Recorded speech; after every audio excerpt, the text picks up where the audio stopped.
सायंकाल का समय था। सभी पक्षी अपने अपने घोंसले में जा रहे थे। तभी गांव की 4 औरतें कुएं पर पानी भरने आई और अपना अपना मटका भरकर बतियाने बैठ गई। इस पर पहली औरत बोली, अरे भगवान, मेरे जैसा बेटा सबको दे।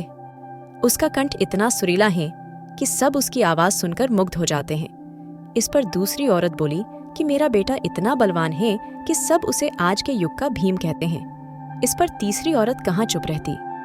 वह बोली, अरे मेरा बेटा एक बार जो पियाराच लेता है वह उसको उसी समय कंठस्थ हो जाता है। यह सब बात सुनकर चौथी औरत कुछ नहीं बोली तो इतने में दूसरी औरत ने कहा, अरे बहन, आपका भी तो एक बेटा है ना, आप उसके बारे में कुछ नहीं बोलना चाहती हो। इस पर से उसने कहा, मैं क्या कहूँ, वह ना तो बलवान है और ना ही अच्छा गाता है।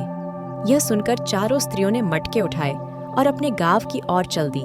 तभी कानों में कुछ सुरीला सा स्वर सुनाई दिया। पहली स्त्री ने कहा, देखा, मेरा पुत्र आ रहा है, वह कितना सुरीला गान गा रहा है। पर उसने अपनी माँ को नहीं देखा और उनके सामने से निकल गया। अब दूर जाने पर एक बलवान वहां से गुजरा। उस पर दूसरी औरत ने कहा, देखो, मेरा बलिष्ठ पुत्र आ रहा है। पर उसने भी अपनी माँ को नहीं देखा और सामने से निकल गया। तभी दूर जाकर मंत्रों की ध्वनि उनके कानों में पडेर दी। तभी तीसरी औरत ने कहा, देखो, मेरा बुद्धिमान पुत्र आ रहा है।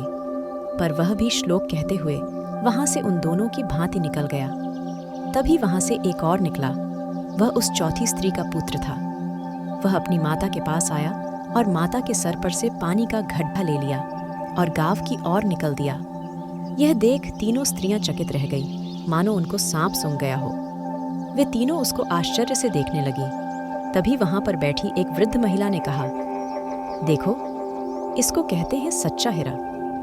सबसे पहला और सबसे बड़ा ज्ञान संस्कार का होता है, जो किसी और से नहीं बल्कि स्वयं हमारे माता पिता से प्राप्त होता है। फिर भले ही हमारे माता पिता शिक्षित हो या ना हो, यह ज्ञान उनके अलावा दुनिया का कोई भी व्यक्ति नहीं दे सकता है।